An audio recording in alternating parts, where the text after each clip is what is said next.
Guys around the world and the great beyond, welcome back to another episode of the Guy Stuff Podcast. I'm your host, Anthony Claiborne, joined as always, all the way from Thailand, by John the Red Man Espy, and we are stoked tonight to have from Georgia, USA, Frank. We affectionately refer to him as Frank Big Money Mullis. We are stoked to have you with us. Frank, thanks for hanging out with us tonight, man. Oh, no worries, man. It's good to be here. Finally, we could get a time to do it. Yeah, we've been trying to do this for a while. And we finally managed to sit down together. Frank, you probably don't know Frank's name, but you know some of the stuff he's been involved with without even realizing it. Maybe some people he's been involved with. If you're a fan of UFC, for example, Frank used to manage this guy you may have heard of, like, named Matt Serra, beat GSP, just saying. He did that. So, and if I recall, Frank, weren't you like in the corner when that was happening? Were you cage side when that was going on? No, I was actually at my house. It was, okay. You know, let me explain to you why I wasn't there. It was Easter weekend, and I had to preach Sunday morning.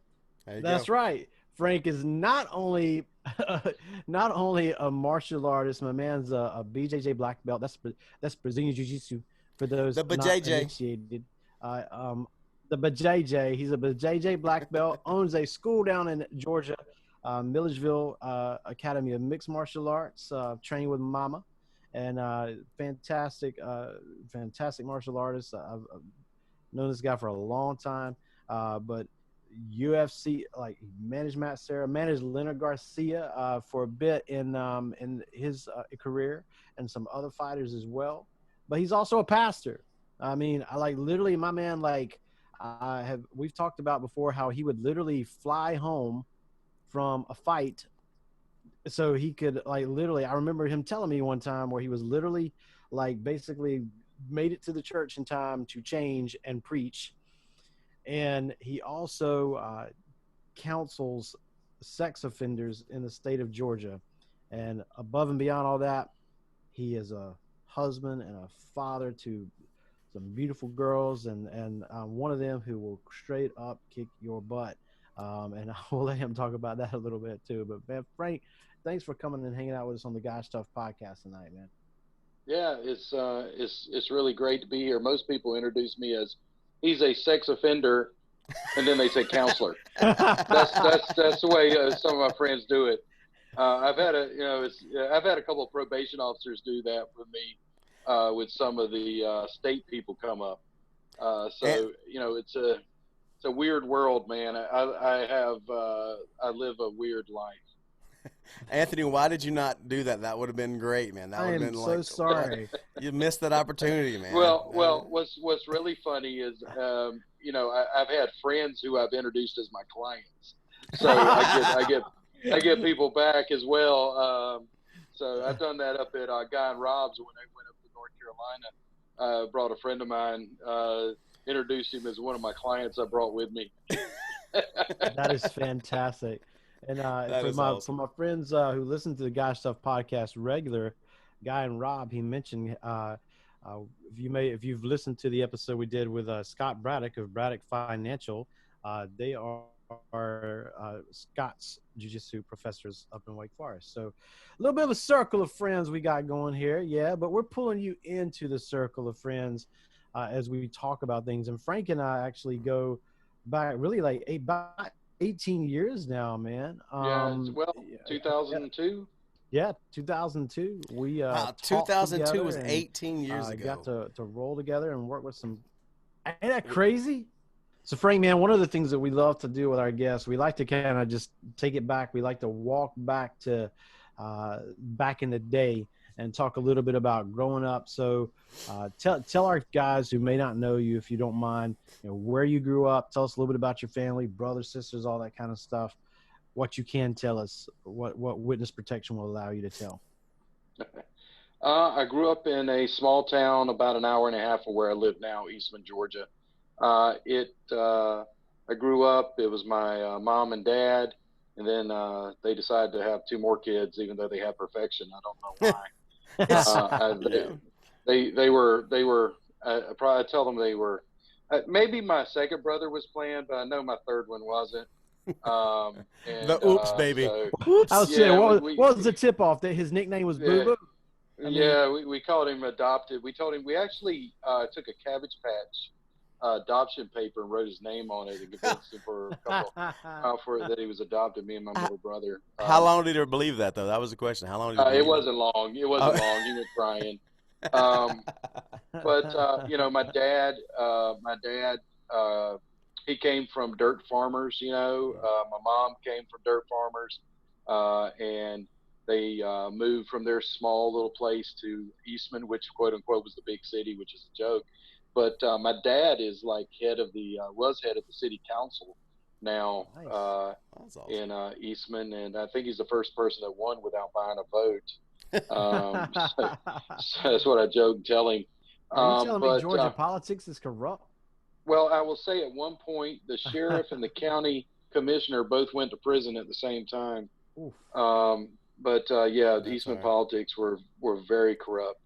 But anyway, we grew up and eventually got involved in a couple churches and ended up coming to the Lord and going to Grace Baptist Church. By the time I graduated high school, I felt called into the ministry. The church licensed me. I started youth ministry in, 1990. How about that? Wow. This is my 30 years of being licensed in the ministry this year. Wow, that's man. awesome. I was So he can choke nerdy. you out and then pray for you as you recover. Yeah. Well, I was a real nerdy kid. I was 5'3", 110 pounds maybe till my senior year of high school. I grew a little bit. Yeah. I wasn't very tall, and then by the time I hit seminary in '96, I'd gained 100 pounds. So that's what seminary does to you, and stopped working martial arts. But I grew up, very church-oriented, youth group, all of that through high school.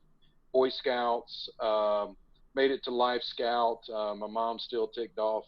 I didn't get my Eagle Scout, but I did get my black belt. So that's one of the reasons I started karate under one of Chuck Norris's black belts. And so that was one of the reasons that I kind of quit the nerdy Boy Scouts. So I started karate. That was kind of my That's one thing that a lot of martial arts, especially in Brazilian Jiu-Jitsu, they have that nerdy side to them. A lot of them have that like nerdy geekiness that draws them into martial arts for some reason.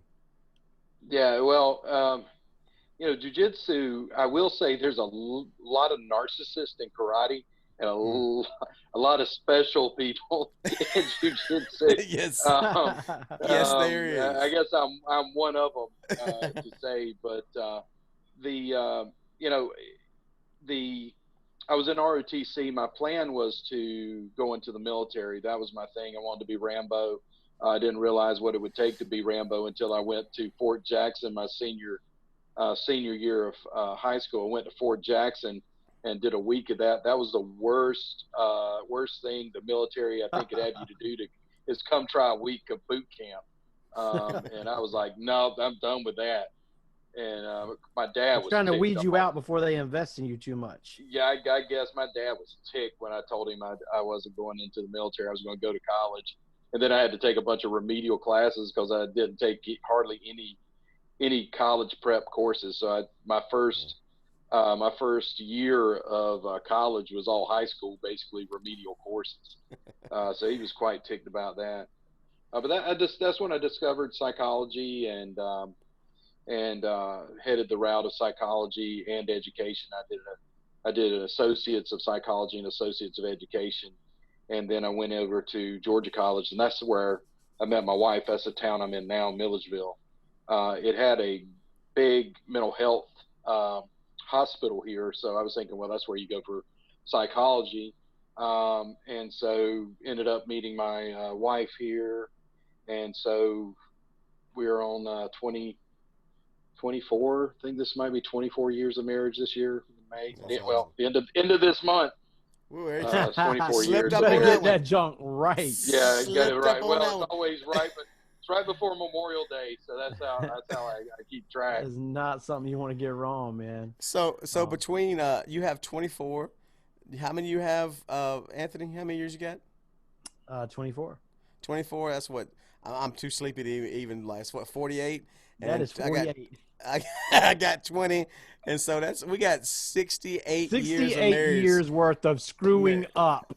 That's what that is. Exactly. That is 68 years worth of Uh, errors. yeah, on a daily basis. Yes, Lord, man. Okay, so let me explain this. My life before this pandemic, I drove 1,200 miles a week. I was away from home on Tuesday night. On Monday night. I would stay in a hotel because I'm 3 hours away.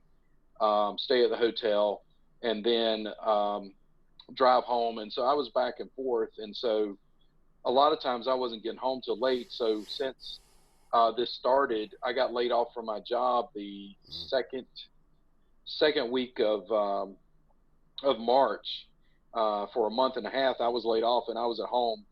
And I'd never been at home this long. This is the first time because usually when I have a week off, I'm working or at the martial arts school, or I'm traveling, or we're going on a family vacation. But I've never been home like I'm home now, and it's insane. So how many times your wife tried to stab you in the throat so far? Like just straight up, just trying to. Well, it's weird. Don't forget, my daughters try to do that as well. So I've gained up on, or choke you out. Yeah, and of course he's the only male in the house. Yeah, well, there's a couple of neutered cats, and No my comment. dog. I got a dog. I'm not a dog person, but I wanted a dog. So one of my jiu-jitsu guys offered me this, purebred black lab, and it gave me as a puppy. And the Joker's 125 pounds now. And so he started leaping the fence, and so we put up an electric fence, and so he stopped leaping that. So he now don't call us PETA, okay? We don't want to hear it. Just telling you right now. We have an inside enclosure because our neighbor hates us because of the dogs. I mean, literally, 3 years ago, when we first moved here, I got a knock on the door, and this old man standing there and says, "Your dog's been barking for an hour." And I was like, "What dog?" And I was like, it was my daughter's dog. And so we went and, brought him inside or whatever.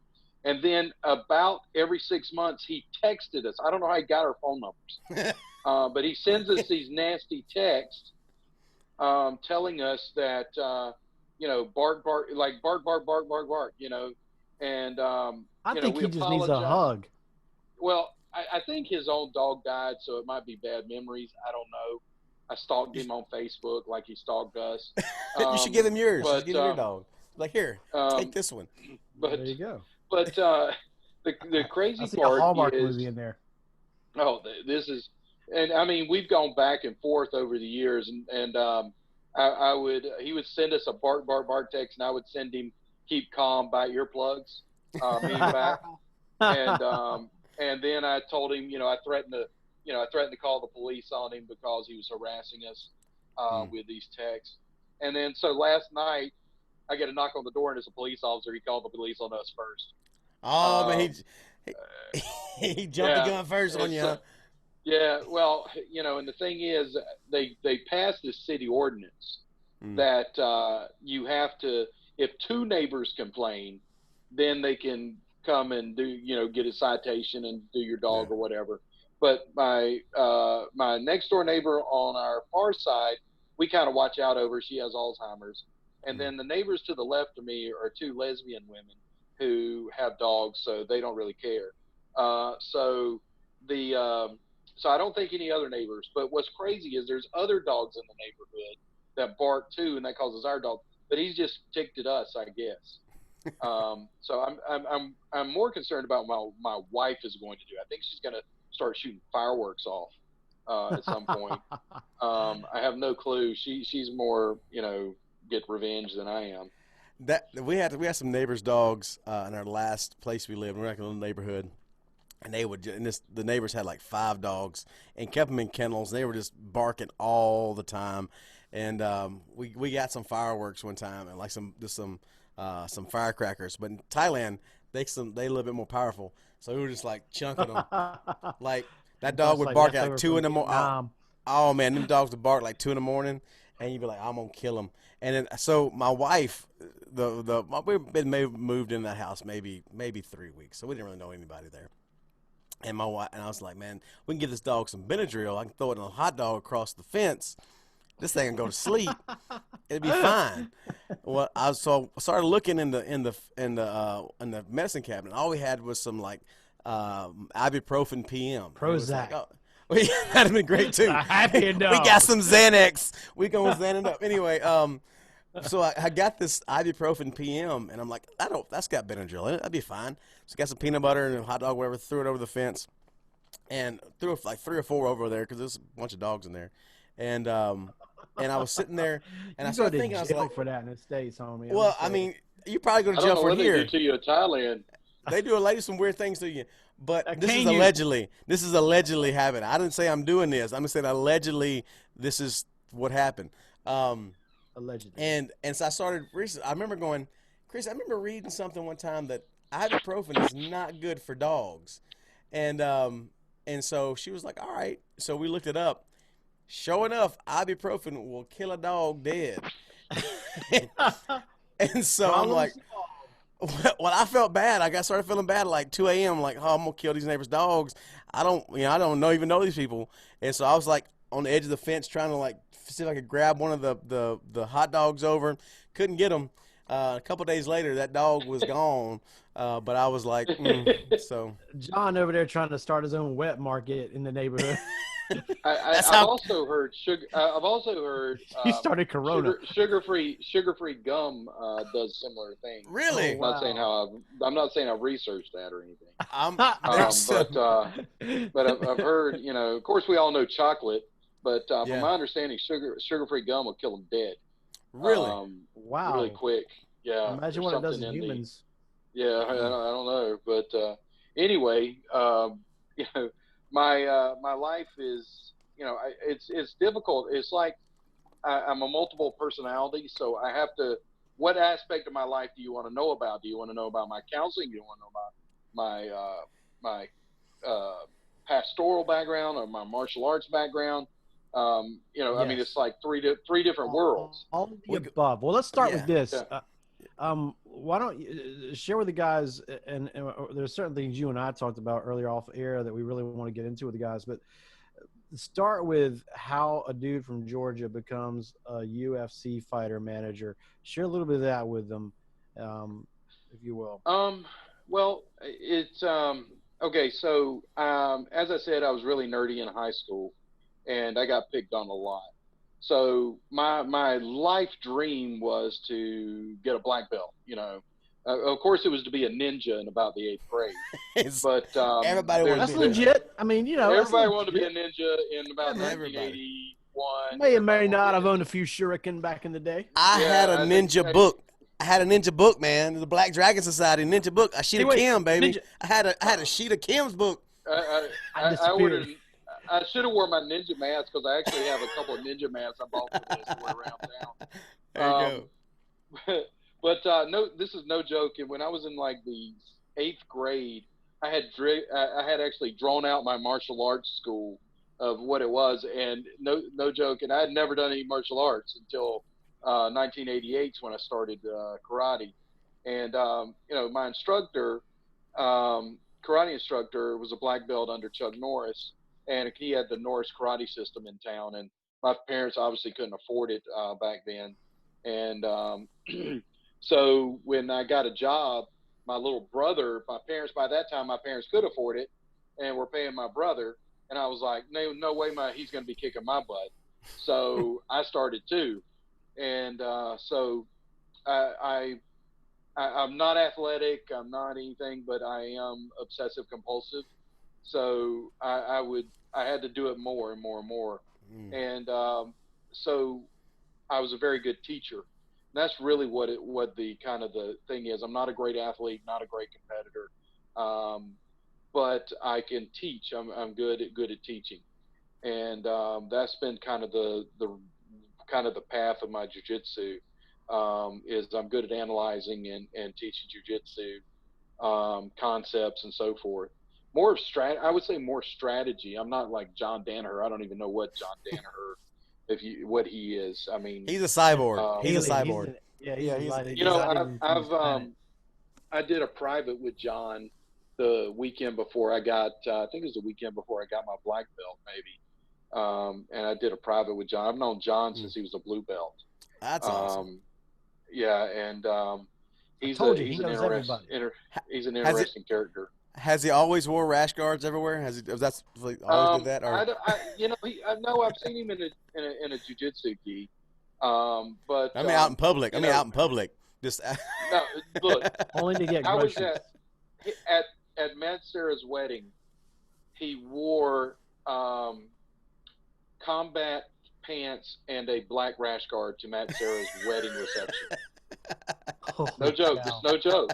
Yeah. That does not surprise me one bit. Oh my God. Not surprise me one bit. No, of course not. Holy smokes. But as far as learning from this guy, I've done a seminar under him, and I've done privates with him, a private with him, and then I've trained with him in class before over the years at Enzo's. But that's the kind of level. He was with Matt at a couple of Matt's fights, and so I got to spend some time with him. He's at the other end of the spectrum as far as what I'm not, as far as teaching and jiu-jitsu. But I've as Anthony knows, we had some guys we took to a jiu-jitsu tournament, and they did quite well in New York. I have several competitors right now. I have a amateur bantamweight champion, MMA champion, Amon Kosumi. He's grown up under you, right? I mean, like, he's grown up in your system. and what's great is he's come up, and because of my connections, he has been able to meet other people and train with other people, and he trains with Cole Miller a good bit, and a guy named Bubby Mitchell. And then he travels up to Atlanta. He's met other people, and so he's amazing. I don't see why he shouldn't. He's going to make it to one of the big shows. Yeah. Now, whether he has a career, because he's 28, so and then this pandemic pushed his back. He's trying to get 3 fights in this year, and he's missed a couple fights. Then I got another kid, Quintavious Marshall. And he's done some pro jiu-jitsu on NFC, which has been on Flow Grappling, and he wins a lot of the Atlanta tournaments. And then my daughter, Catherine, she's come up. That's what I was going to say. But before they transition to like the growth portion of the program, I wanted to give you an opportunity to be a proud dad and tell about the other martial artists in your house. Well, it depends on the day of the week if I'm a proud dad, as you know.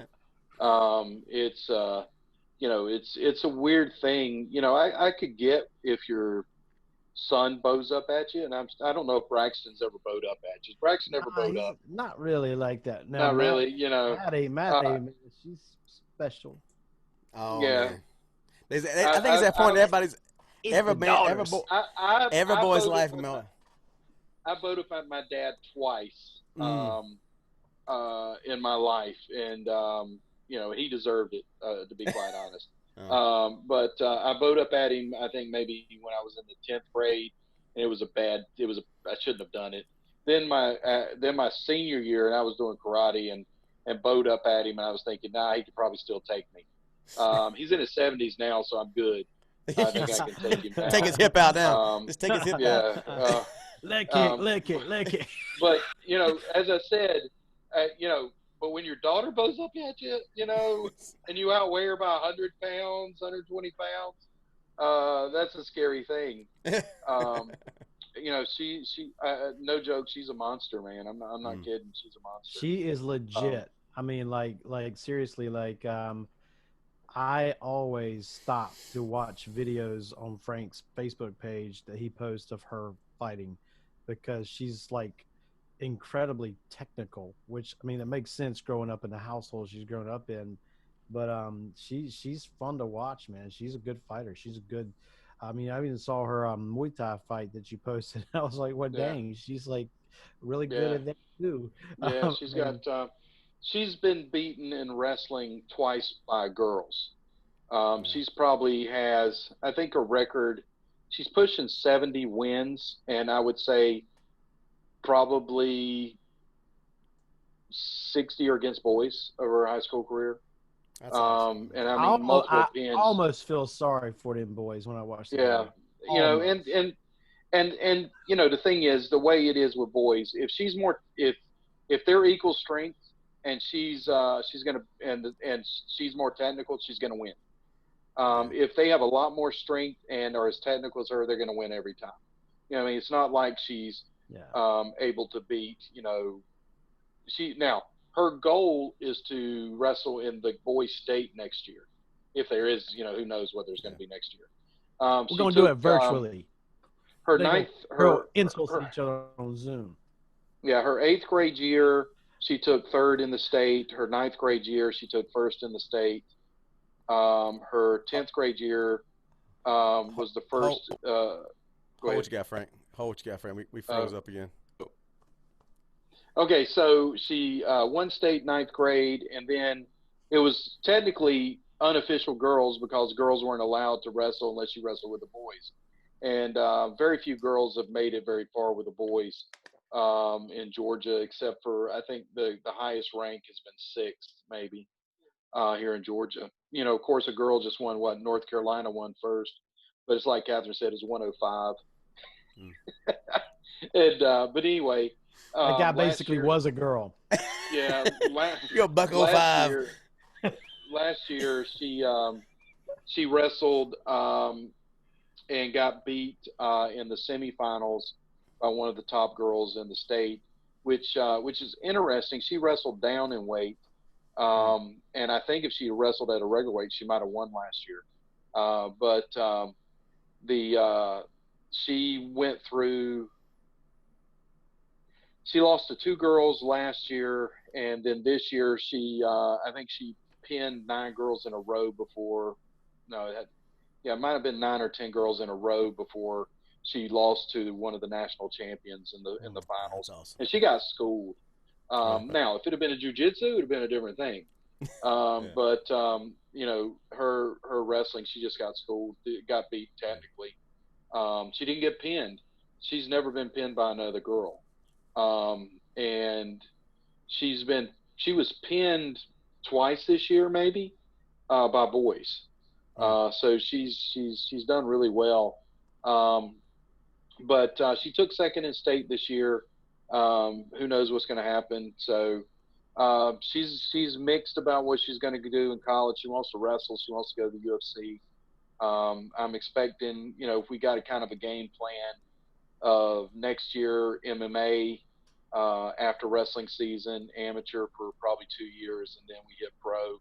I'm hoping UFC spot maybe by 2023. That's our goal, is UFC 2023, 2024. Because it's easier for a girl to get to the UFC than it is for a guy, obviously. Yeah, I was saying, like, what's the competition like to get into like the major shows as a female fighter so far? I mean, like the guys, is, you know, it's such a huge field. Like with the girls, how's that work? I'm willing to bet Catherine could beat a couple of the women in the UFC right now at the lower weight class. 100%, she could beat a couple of them. Now, you know, is she top 10 now? No. She, you know, but by 5 years from now, when she's full woman strength, I mean, don't get me wrong, the girl's strong. She's strong, and our plan was to go to the Pan Ams and the World Championships as a blue belt and win this year. So I guess that's going to be our goal next year. But she beat in no-gi. She beat the purple belt female world champion no-gi this past year, and so we know she can win. You know, at least no-gi, probably against some of the top female blue belts. So we'll see what happens.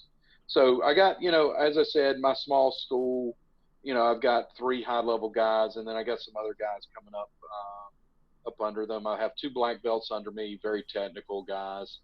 So that's what I love. I guess I kind of jumped ahead, but I had 1996 is when I got to seminary, and I had been starting jiu-jitsu because I was teaching karate here in Georgia at the college, and moved to there, and that's when I met Guy and Rob Pendergrass. They were the first 2 non-seminarian guys that I met, and Guy and I became closer than Rob at that time because of the way they were doing their college schedules.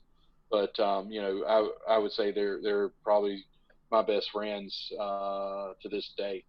And of course, I met a lot of other people there in Raleigh, Billy Dowie, Jeff Baum, others who remain really good friends. Remind me to ask you a question off the air about somebody. I have a question. I got a question. I got some burning desires to ask you about. Okay. All right. Well, go ahead, John. Go ahead. No, I was gonna pause it real quick and ask the question before I forget. Like. So brother, question, how did you went through the jiu-jitsu and got connected with that, and so how did you end up getting connected with Matt Serra specifically? Okay, so there is a place in Virginia, Radford University. You probably heard of Radford University. Mm-hmm. Back in my karate days, they had karate college, and so me and a couple buddies, we went to karate college. And then about 95, 96, they started the grappling phase. And they would bring in people and start doing jiu-jitsu. And of course, 90 something, it was very little people out doing jiu-jitsu. So one of my best friends in the world now, Paul Creighton, Paul is a black belt under Enzo and trained under Matt and others. And so about 97, 98, he brought Henzo to karate college. And so I got to meet Henzo, got to know Henzo. And so one of Ricardo Almeida's students came to karate college because of Henzo. So he said, hey, Ricardo just got his black belt and placed high up in Abu Dhabi. Why don't you call him up? He'll come down. So I messaged Ricardo. Ricardo and I became friends. He would come down to Raleigh, do seminars.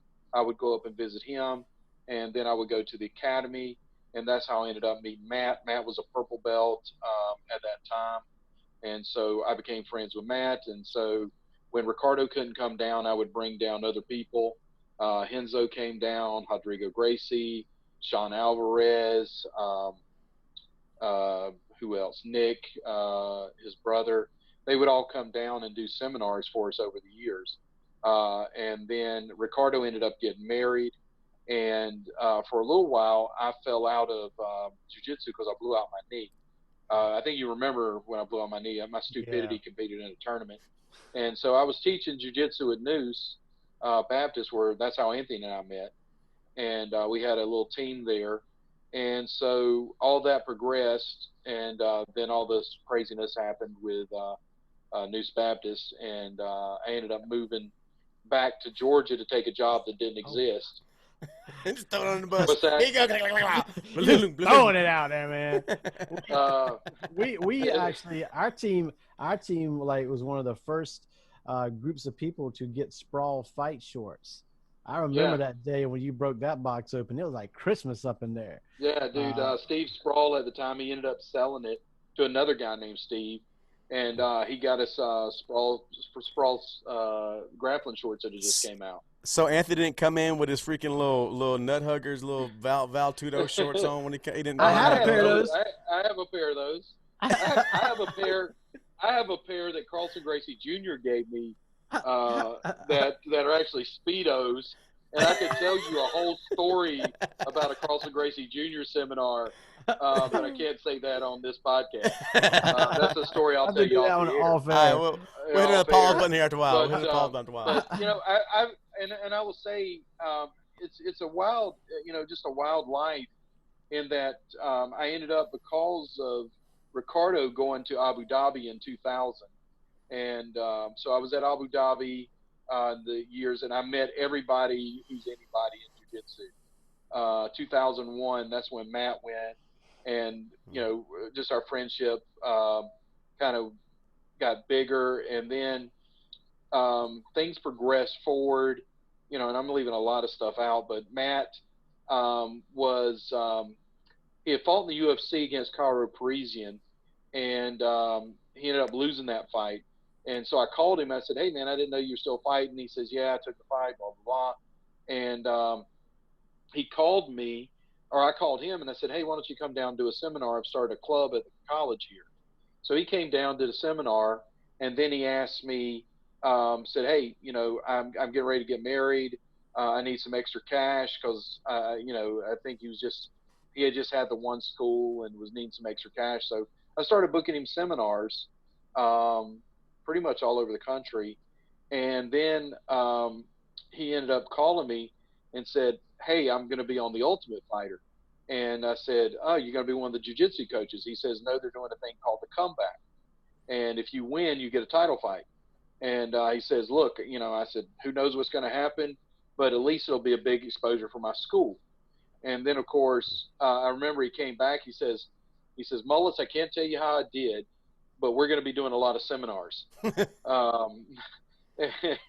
so then, of course, he had the fight with GSP. And then right after he won the title, he said, "Just take over my management." And, and there was a lot of guys. He didn't trust a lot of people. And if you've met management people in this field, there's some shady characters out there. They're either the best or the worst. I met some of the best people I know in MMA. I met some of the worst people. Yeah.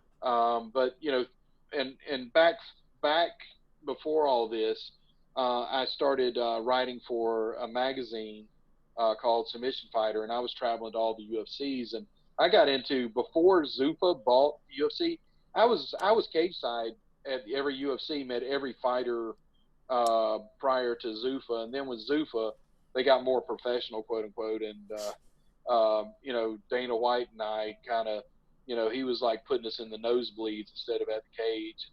I had to finagle some things back then, but anyway, I kind of knew the ins and outs, and so basically my main thing with Matt was finding him sponsors, which we found. I was able to find a lot of sponsors for his fights early on, so the UFC started cracking down slowly. But I worked with Ricardo Almeida on a couple of his fights for sponsorship. Tim Kennedy, I worked with Tim Kennedy. I worked with Wonder Boy, Stephen Thompson, for probably a year before he went into the UFC. And then, of course, with Matt. And then after Matt retired, I started working with Leonard Garcia in his retirement years. And so probably, Matt and Leonard and I stay in touch. Stephen Thompson, I'll talk to him if I see him. And it's Frank just been, actually took me down to San Antonio to be Leonard's chaplain for one of his fights. So yeah, that was a whole. Yeah, we were going to talk about that. We stayed in the most haunted hotel in Texas. Yeah. Oh yeah, there you go. Yeah, what about that? That's one of the things. He said he couldn't get that one room. He said he tried to look for something and couldn't hear that because you were snoring too loud. That's what he said earlier before you get on. Oh, is that why he left the TV on? He leaves the TV on. We fell asleep to Fast and the Furious. Like I think Anthony was just scared. I think Anthony was just scared. We're like, I need the TV on, Daddy. Yeah. Terrified. Terrified. Dude, I had a partner, dude, and I am too trusting of business partners. I have lost 4 business partners from shady stuff, and he means like in a swamp of Georgia somewhere. Yeah, mysteriously come up missing. They left the state. I'm serious. I've not done well with business partners. So I guess they just the way things end up leaving don't turn out too well. But anyway, that's my Matt Serra story. It's, Matt and I kind of joke. He says these are things you sit back one day in a rocking chair and tell your grandkids about, if they believe the stories, Yeah. But I've been, God bless me. with a lot of amazing friends, and met and a lot of amazing adventures with jiu-jitsu. And now I mean, I'm hitting the big 5-0, and now we'll see what happens with Catherine and with Moon, and see how that progresses. And to be honest, man, it's been a scary, since this pandemic started, dude. I've been shut down. And if it hadn't have been for my landlord waiving rent and putting it on the back end of my contract or lease, and a friend of mine from seminary, he's the one that he works for a finance company who financed all my equipment, and I went to him, and he talked to the creditors, and they waived the principal and only pay interest. Awesome. But still, man, I've been bleeding like $1,100 a month for the last 2 months, on top of suspending payments. April and May are my 2 biggest months. So I'm willing to bet the school's probably lost $30,000 in 2 months. Man, it's been really sad. A lot of schools are just, a lot of good jiu-jitsu schools and MMA schools are just, man, this thing's, it's hurting, it's killing them, man. It's sad. It's gonna be sad to see what it looks like when everybody comes out of this. Like what's still out there and what's going to be still available, and how it's going to kind of bounce back. One of my friends had to close one of his academies.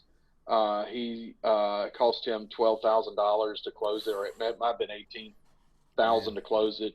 The landlord told him he was going to work with him, and then he said, "Oh, you're going to have to pay 3 months rent on top, or I'm going to add it to your rent." And he just couldn't do it.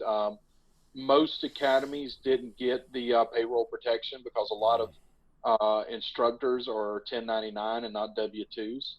A lot, I'm a corporation, so I don't take a salary because there's not really a salary. I have enough to pay my employee, my 2 1099 employees, have enough to pay them and pay the bills. I mean, you really don't. This is like my jiu-jitsu school is my Ferrari, right? I could have had a Ferrari or a Lamborghini, a very expensive Tesla, right? Because that's what you buy when you buy a car. You don't make money off your car when you buy it. You just show everybody you got a car. I got a jiu-jitsu school.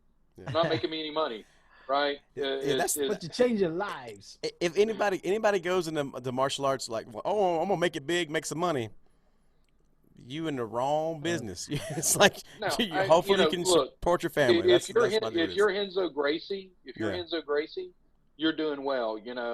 But I know I've got some really close friends. They're hurting, and I'm talking about, this is what their livelihood they built, and over a 3-month span, they're almost bankrupt and losing everything they built.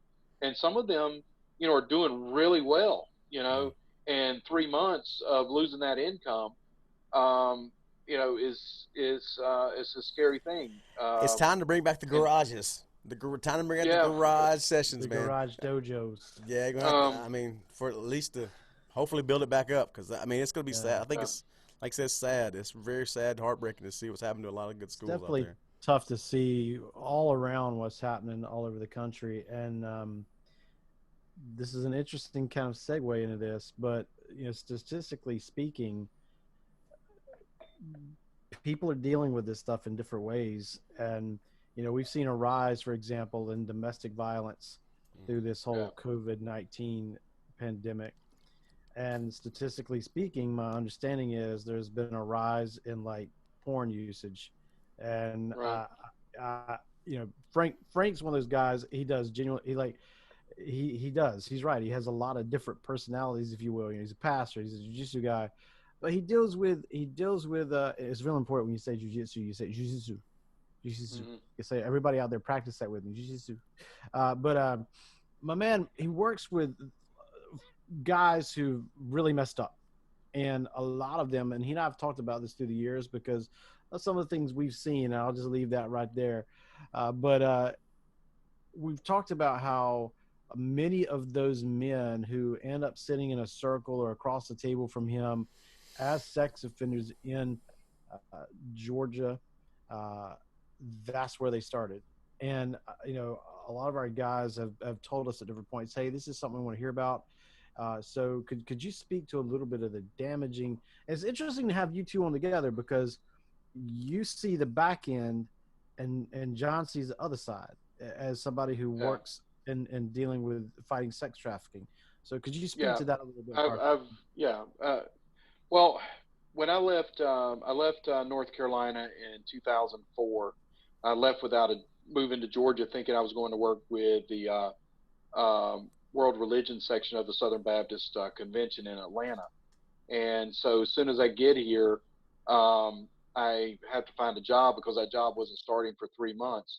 So I found a church. I wasn't looking for a church, but somebody found a church for me. Said, "Hey, Frank, you need to go interview for this church." So I've been at that church, Devereaux Baptist. I've been there since 2004. I think I'm the third longest pastor in the church's 100. I'm about to say history. That's a feat for the Southern Baptist Convention to be that long. Yeah. That's a feat, buddy. That's a miracle. The third. The church is 100 and I think 10 years old, and there's only one pastor I think's past me, and was a liberal guy, so that's why I want to pass him. I think it's kind of like moving up in the NBA, getting the scoring title. But at the same time, a friend of mine who I hadn't seen in years said, "Hey, there's a job doing counseling.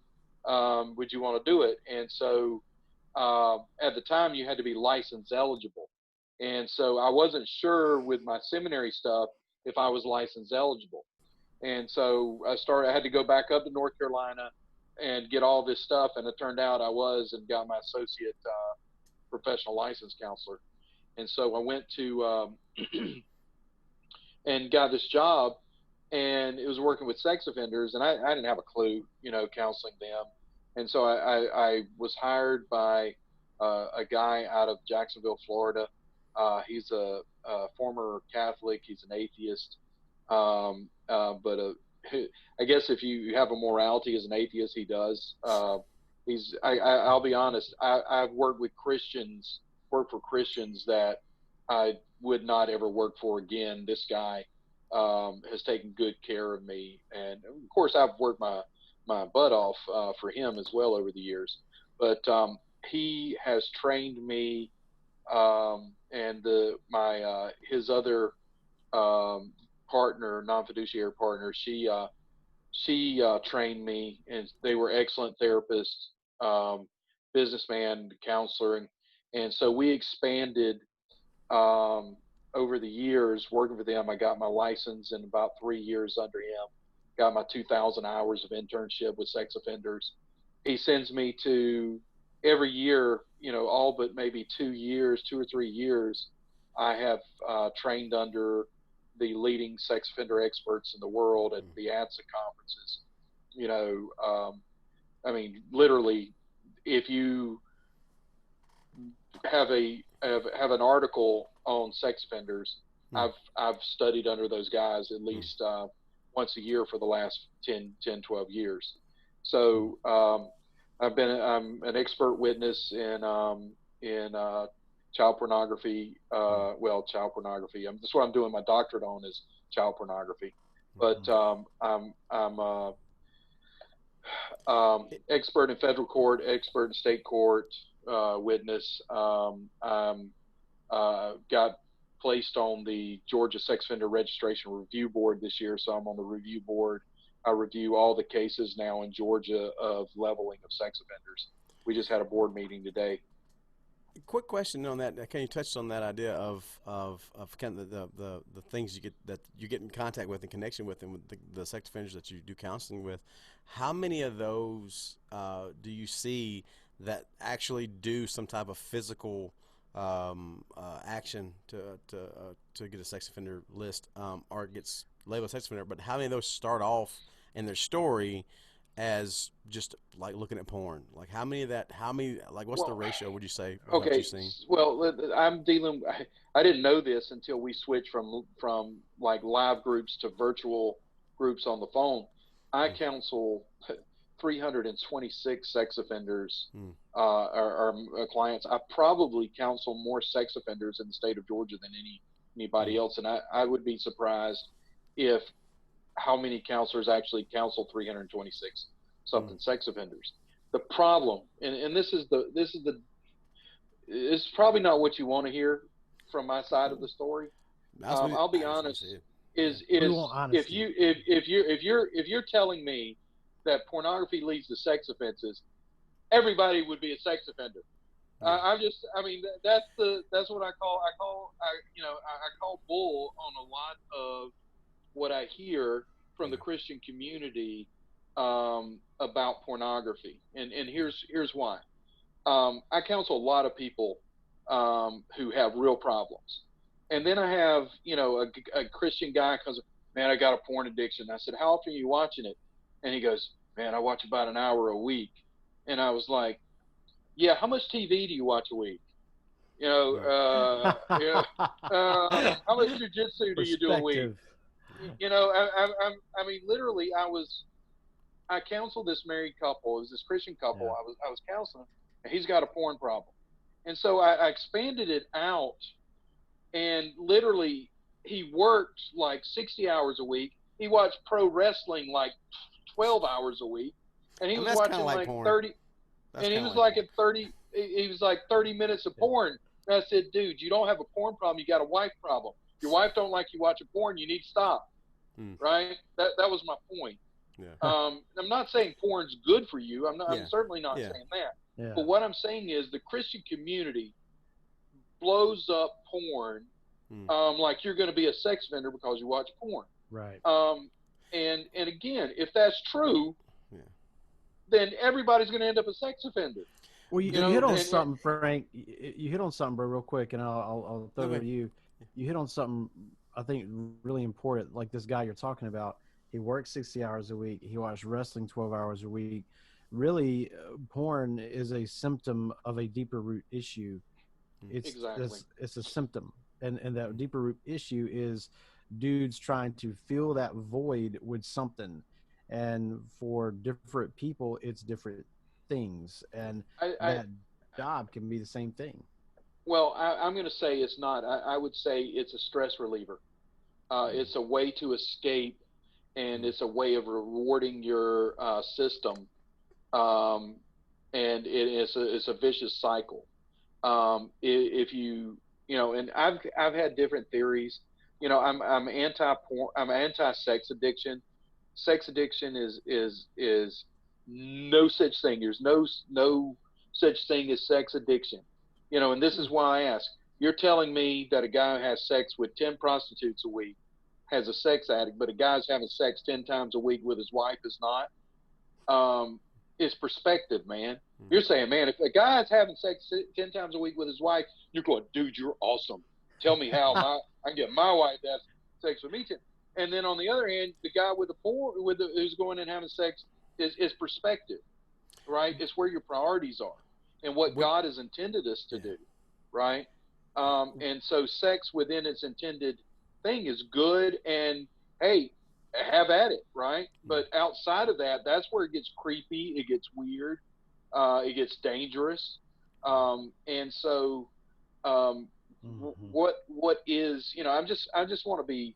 I just hear a lot from a lot of people. It's kind of like being an infectious disease expert on Facebook. I had my meme. Everybody was making fun of. Love that. Yeah, that was great. Yes, everybody's making fun of Greta Thunberg for being made an expert by CNN, and I've not heard everybody on Facebook be an infectious disease expert. And I'm like, the CDC is wrong, and I was like, they've been right up until now. I don't get me wrong. I'm both ends of the spectrum with this. I think we should be free, but I think, we got a lot of old people dying. And it's the same thing as I deal with sex offenders. They did a lot of things, but the problem is blaming it on porn. Blaming on porn is just an excuse. I mean, one of the connections, and that what I would see, just in from, I guess, my own experience with it, and then what I've just seen on this side of it, is that starts somewhere. That need to feed that whatever the malfunction is that causes people to go to where they're doing something illegal or or abusive or whatever, seems to it would seem to start there, right? It would, like that law of diminishing returns that comes back, that you have to feed that more and more and more to get weirder and weirder and weirder. 100%. Yeah, and so I would say that how does that connect in with the people that you actually see that go to something that is abusive and illegal? What is the connection you've seen there with that needing to feed that more? Well, it varies. The problem is it varies from person to person. Okay, if you're caught in a child porn sting, you were looking at regular porn before you got to the child porn sting, right? Yeah. If you have sex with your stepdaughter, you're more than likely you're having an affair on your adult wife. Okay. That's what I would tend to, I did 25 level 1 evaluations, and I want to say 20 of them were stepfathers or boyfriends of the woman.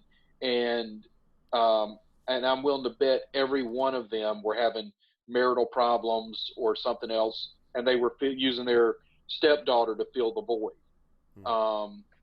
So that's an issue. But the vast majority, like, here's an example. One case I had years ago, and believe it or not, this guy called me, and I hadn't seen him in 5 years, thanking me for my counseling over the years and how well he's doing. And I have very few of those who actually call me up and tell me those types of things. And at one point, he was downloading 10,000 porn images a day. He had a website, you give 2, take 1. That was his thing. You send him 2, he sends you 1. And so, of course, when you're doing that, the FBI is or the GBI is going to get involved and go, oh, wait a minute, you got about 1,000 child porn pictures on here. Now, he wasn't fishing for child porn. He was just fishing for porn. He got caught up in it. That's some of the guys, right? Then I've got guys who are pedophiles, who they are introverts. They don't want to leave their house and go wrestle with the kids, so they get their jollies from downloading child porn. That's another one. You got happily married guys, quote unquote, at least they say they are, who get bored sexually, or their wife stops being sexual with them, and they start going on the internet and get into chat rooms and start fishing around, and they find a officer who's pretending to be a 14-year-old girl, and then suddenly they're going to meet somebody on Craigslist, and Craig Sawyer's waiting for them. And Craig, yes. Now, if you're going to Thailand to meet a child, you are deep into it, right? That's deep. And I've had two guys in my groups over the years that travel to meet kids. And that's the thing, is that they did a study here, and a lot of the guys that are buying underage girls don't set out to buy them. They don't start their plan of, I'm going to go buy a kid.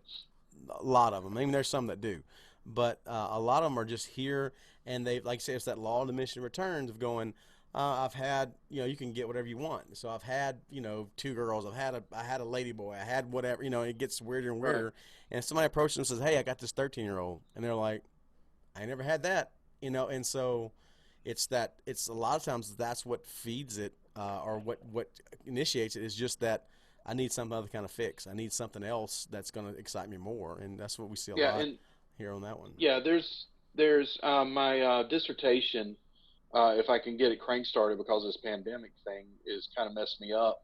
I'm doing child porn offenders and giving them impulsivity and compulsivity testing, and I want to see which is impulsivity or compulsivity is going to be the greater of the two, and then I may do a risk assessment on top of that to see which one is higher risk. There's been some studies. There was a study done with regular sex offenders, but there was not shown any difference between. But I think there's going to be something with your child porn offenders, and they may be more pedophilic too, because a lot of sex offenders are not pedophilic. Only about 10% are pedophilic. and because most guys don't want prepubescent kids. They want pubescent kids. They just want them young. One of the things I've heard about Thailand is part of it is one of the reasons the girls are so young is because they don't have HIV. I mean, that's why they keep getting the girls younger and younger. Now, that's one of the things I heard. That's something that you can bring up. Yeah, I mean, most of it is they want a virgin. A virgin's price is very high to get a virgin. Yeah. So, and with the sexual promiscuity of the whole Southeast Asia, you got to get them young to be a virgin kind of thing. And it's not necessarily the AIDS thing of it. It's just the one still a virgin kind of thing for the local guys and for the guys that are here. And so, that's we see a lot of those. And then you sit seeing it's the want something different. That's usually a lot of the other things in there that kind of happen with it. But what I don't know if my battery on my phone's going down, so I'll probably have to go to the microphone. So I don't know how great that's going to be. I may have to pause it and go get my charging and plug it in. No worries, we got you. Go ahead. Oh, no, I had a quick question on something you said about the pedophiles. That 10%, are actual legit pedophiles. Right. Out of that percentage, do you think they can be rehabilitated? That seems to be a contention a lot. There's some that say they'll never be rehabilitated, and some say they would. Even with, I guess, Christians going, yeah, Christ can do things and change things, but do you want to trust them anymore? Those kind of things. What is your take on that as somebody that deals with them? Well, again, I will say there's something different about the pedophiles I work with. There was this one guy, he was a pedophile. He probably had 500 victims or so. And part of that was exposing himself. Some of it was hands-on. And I counseled him, did his intake and counseled him for about a month. And then the other therapist went back 3 years later. And this is like talking to the same guy. I mean, 3 years of intense counseling. He's still obsessed with the innocence of children. A lot of those things, if you look at just the way they talk about children is different. Pedophiles, are not seeking intercourse with children. They're more fondling, and there's something to do with, in my opinion, there's something to them being childlike themselves, so they don't know how to act sexually with a kid, and kids play doctor, right? So that's how they're kind of playing. Now, some of them, you do have some that are sadistic, pedophiles who do terrible things to kids. I'm not saying that doesn't exist. It does, but there's something with the wiring with these guys, and there's been some studies, and there's a lot of studies, that have come out saying that it's a sexual orientation, very much like homosexuality and stuff. And I saw that coming years ago. I saw it coming. You've been talking about that for a long time. And the Germans were the first one to give a lecture and said basically pedophilia is a sexual orientation and is fixed. And there is some genetic, there is a statistically an anomaly that sex offenders tend to be, pedophiles are left-handed and short. But I think 5 foot or whatever. They wear black hats. No. Exactly. And they have red hair. But there are some things that you can explain statistically, like left-handedness or now height. You could argue height is they're the size of children, so that makes that would be children in that easier for them to enter their world too. Yeah, probably. Yeah. But left-handedness is one of those things, man. That's weird. And but I just think that there's something with pedophiles that is like schizophrenia. Yeah. That's like I don't want to compare it to a lot of people think, I'm saying pedophile. What I'm saying is there is something in the wiring that is different about pedophiles than other sex offenders. So one of the things, I'm sorry to keep running over Anthony. I'm actually getting my second win, so I'm not as tired. Oh, good. Roll with it, brother. So one of the things you mentioned, you said like you're talking to them and you can pick up what they're saying, how they talk about children. And one of the things we'd like to do on the podcast is really how do we it went go ahead. dead. Okay. Okay. So I don't know if this is going to mess up the podcast with the sound. No, it sounds great. It sounds fine. That was fine, bro. Okay, let me turn up the. So one of the things that you'd said, about how pedophiles talk to kids, and one of the things we like to do on the podcast is, as men, is how do we protect our families? How do we protect our loved ones? How do we protect those that can't protect themselves?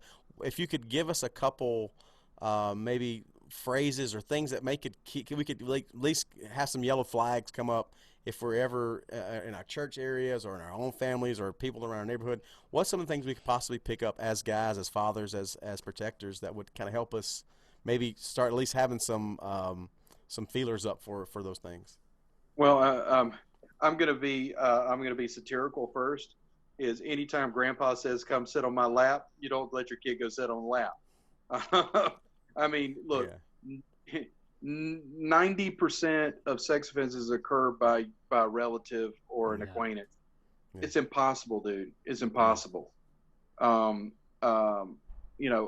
done everything, and I've had issues with my family. Yeah.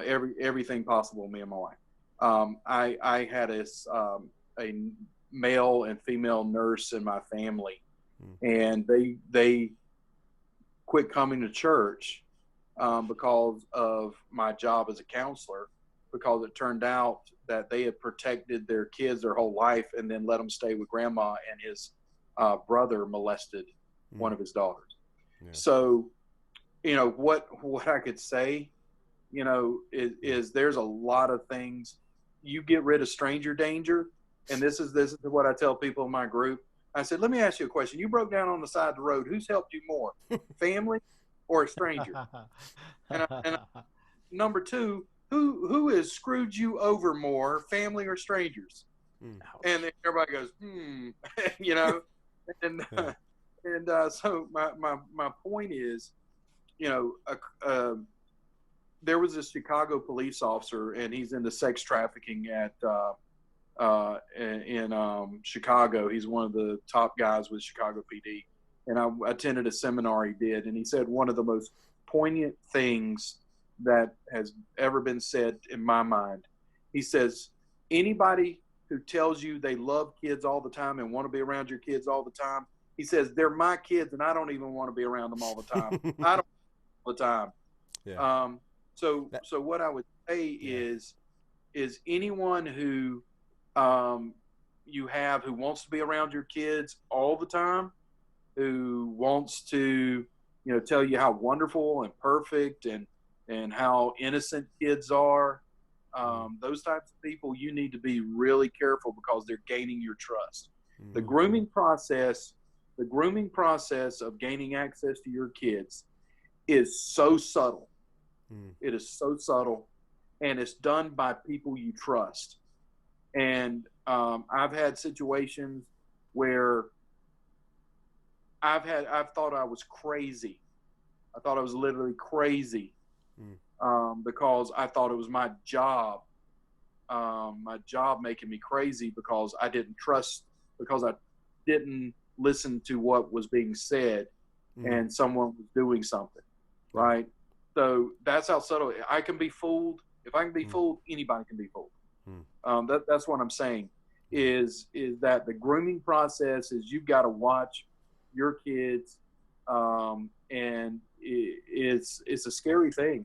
What I would say, if somebody obsesses about your daughter, obsesses about your son, and it's not you or your wife, I would have thoughts in the back of my head. Yeah, definitely. That's the plain and simple of it. I've taught this stuff, man. I've taught rape prevention. I've taught child prevention since I started martial arts. I was teaching stuff since the 90s. And, the statistics are still 1 in 4. Still 1 in 4. It hasn't changed in 30 years, man. It's still 1 in 4 girls. Right. Probably hasn't changed in thousands of years. Yeah. You know what I'm saying, man? And when you got 4 daughters, terrifying. it's terrifying. As everybody on this group here talking knows, having daughters in the world we live in, and I've only got one daughter, so I can only imagine what you guys deal with. It is terrifying. It is terrifying having a daughter in this crazy world we live in. Well, but the problem is the amount of boys that are being molested now has skyrocketed. And I have a lot of male on male pedophiles. Wow.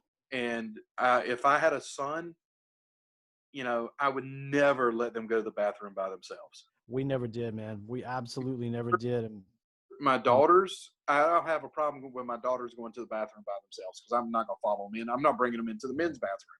I never kind of, I guess how old they, how young they are, but for the most part, a lot of people let their, I see little boys in the bathroom all the time, and I'm like, man, me personally, I don't use urinals.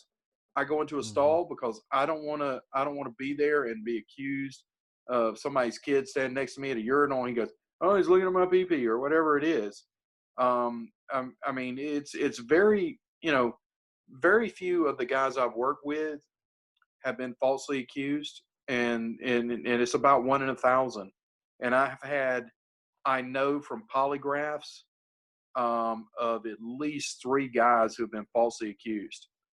And my thing is, I'm a paranoid guy around other people's kids. I just am, because I know that it can easily, false accusations can come up, and so I'm not saying that happens a lot.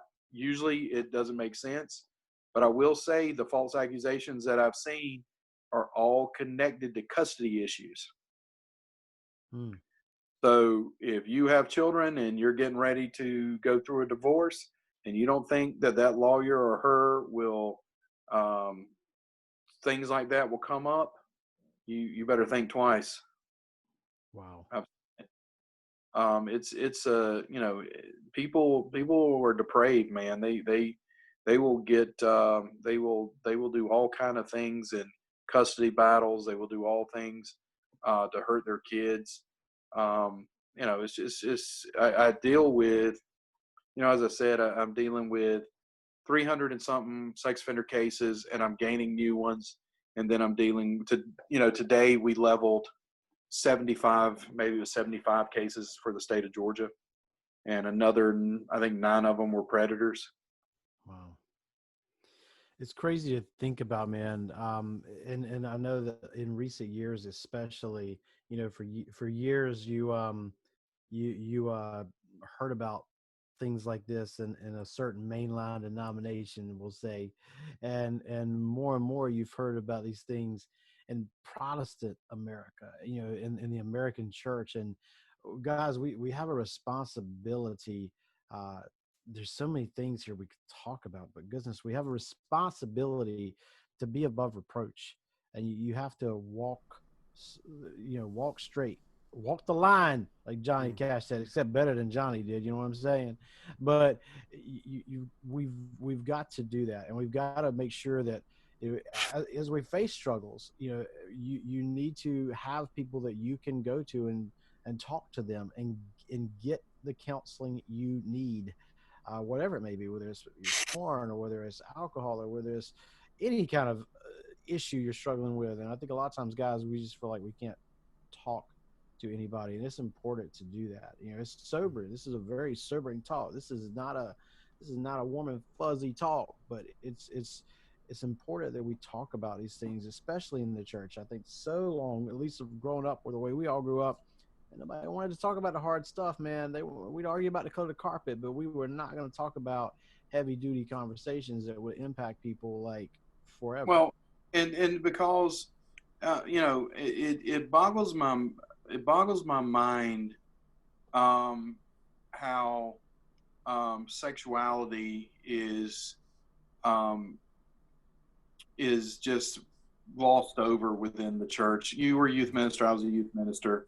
I remember having I just did a open forum with my with all my youth groups with it, and with sexuality.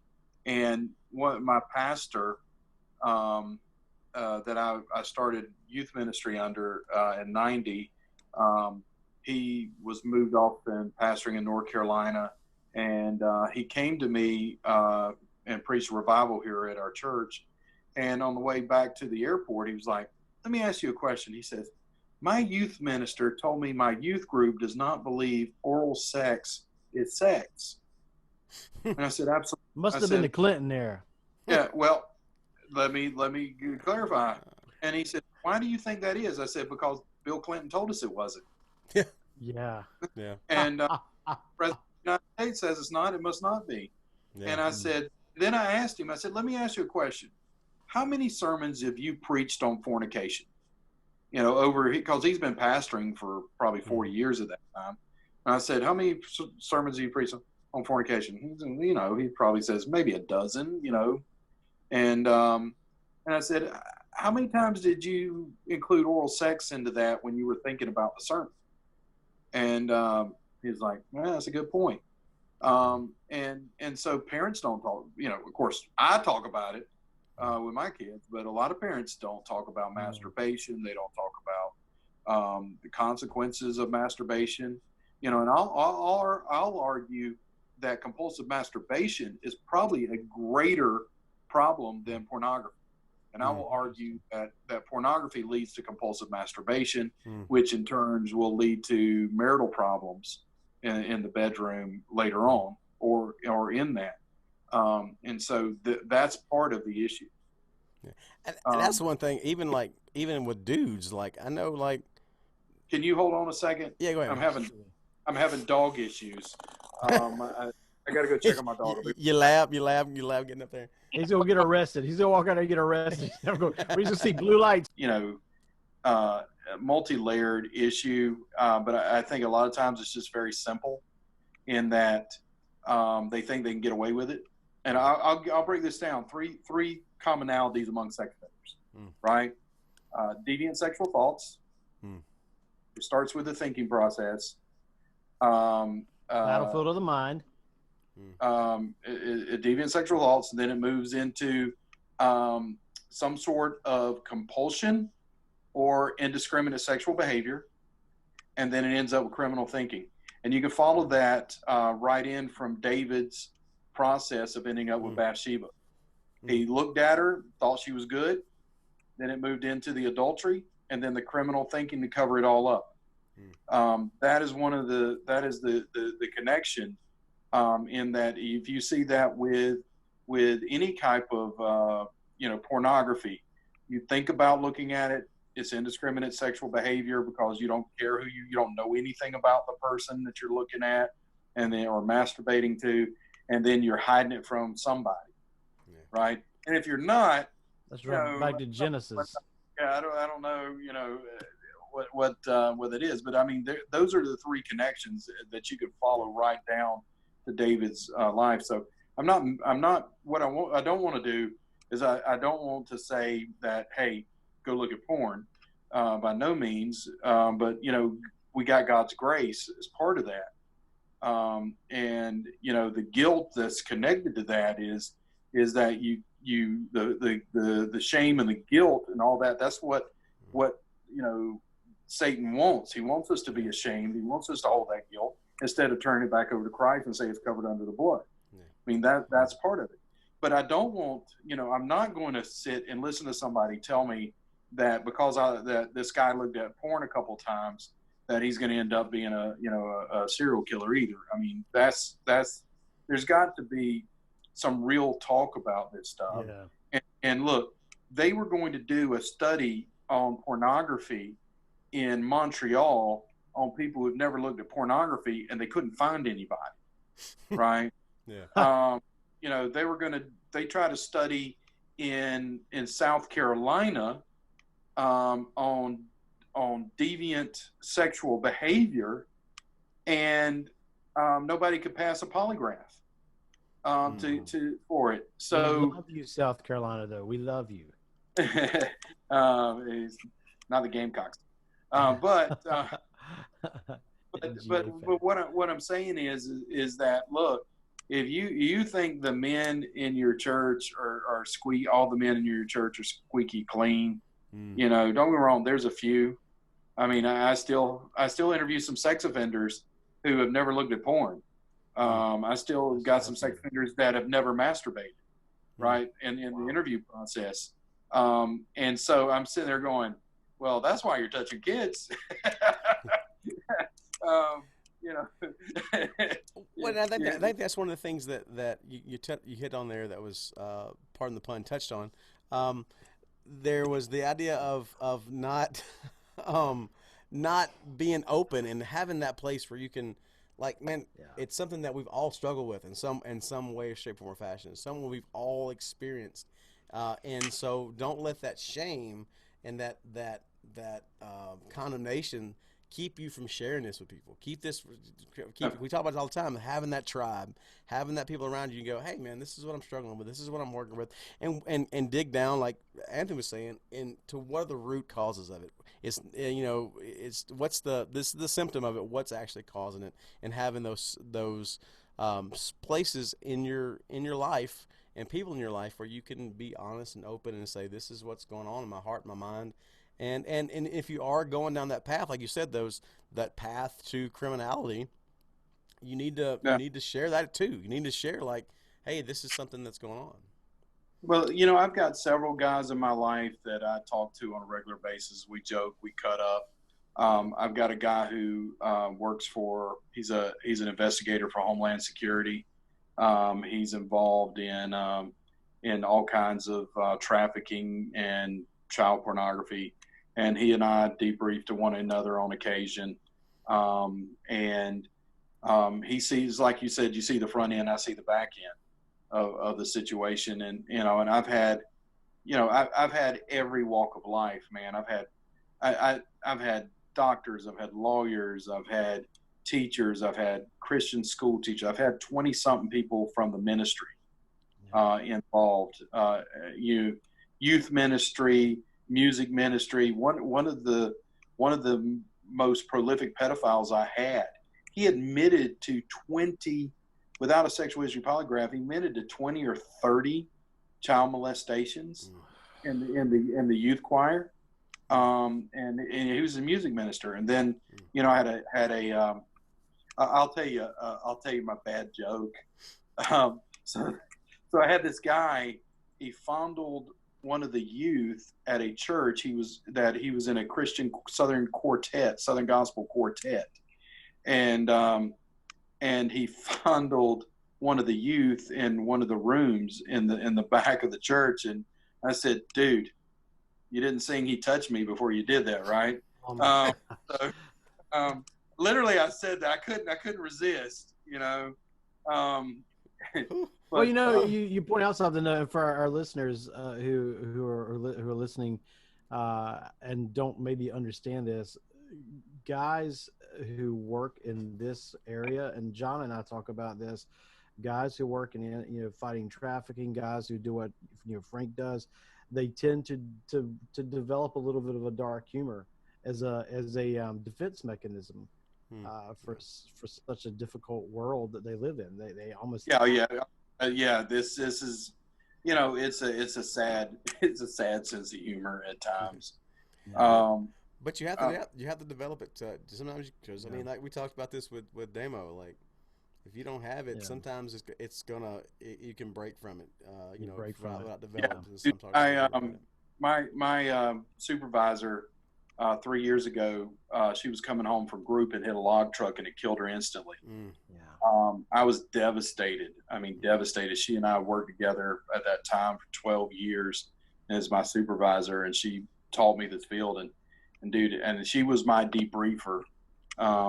Anytime I had a case that I'm like that I needed to talk to her, she would even call and talk about some cases, and we would kind of joke and cut up a little bit about it. Because we're dealing with the, you know, the depravity that you see, the depravity I see, my friend who's with Homeland Security, the depravity. Dude, I've had to I've had to sit with probation officers and go through child pornography with them. From cases I've had to review cases for court and see pictures and things of that. I don't wish that on nobody, to do that. And if you don't, if you don't pray, you don't talk to people, you don't turn it over to God, a lot of this. And the question is, they ask me, well, how can you do this? I mean, that's the biggest. I can't do what you did. And I was like, well, good. That's why I make good money. But I said, but part of it is, would you rather have somebody that's lost doing this kind of work, or would you have someone who is connected to the light and the Holy Spirit going in and dealing with this? And, I've been able to, obviously I work for the state and I'm the sword most of the time. And instead of the pastor, I'm not their pastor. And that's one of the things that, I'm the sword. I mean, I really am. I've testified against people and they've gone back to prison for a long time. I've helped people to get off the registry on the other end. So, God's has blessed me with good judgment. I'm in the year of judges and district attorneys and so forth. There's one district attorney told me, he said, Mr. Mullis, I'm not going to cross-examine you because I know you wouldn't be here if you thought this guy was a high threat to our society. So I've been able to do that. I've sat down with judges and talked to judges, and so it's one of those things I never would have thought that I would be, quote unquote, an expert at anything. Real thing to be an expert in sex offending. I don't know if that's great. We're gonna put that on your tombstone, man. Yeah, that'll be well, guys, it's been a heavy one today, but it's something that we needed to talk about, and we feel like we want to bring topics to the table that a lot of times people don't want to talk about. I want to encourage you to have that person like Frank talked about that you debrief with. Have a group of people that you're talking with, a tribe that we talk about all the time, and understand that you're not alone, no matter what the case may be. We need to be wise. We need to be. There's so many things to take from this, guys. But here's the bottom line. We need to live our lives in a way so that we are stay in tune with Jesus, man. And all of us struggle with that. All of us have days where we're not in tune. We're like the G string on a guitar at a punk rock concert. We are not in tune. I just made that up. You like that? It's pretty good. The non-guitar players I have no idea what he's talking about. The guitar players like, oh, I was thinking G string, totally different. Yeah, well, exactly. Y'all got a whole different idea.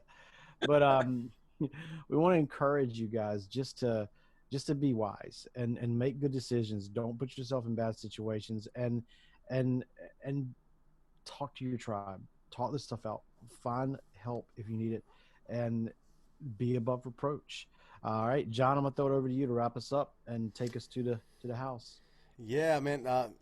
And thanks so much for coming on, brother, and hanging out with us, man. It's been, like I said, it's been a great time. Great. I talked to y'all all night, but I'm not on Bangkok. That's all right. My brain is shut down. Like I said, I haven't got much sleep, but man, it's been a really pleasure talking with you, and actually it's been informative and challenging and encouraging, man. So I just thank God for what you're doing there, and man, I pray that that you'll continue, and God will keep you safe, and just keep your heart safe. And I would love to come to Thailand to work with you. Come on, man. We love to have I've got to go. I mean, I'm going, so maybe we need to just go ahead and go together. I'm saying, come on. We here. All right. All right, brother. All right, God bless you guys. Yeah. All right, take care.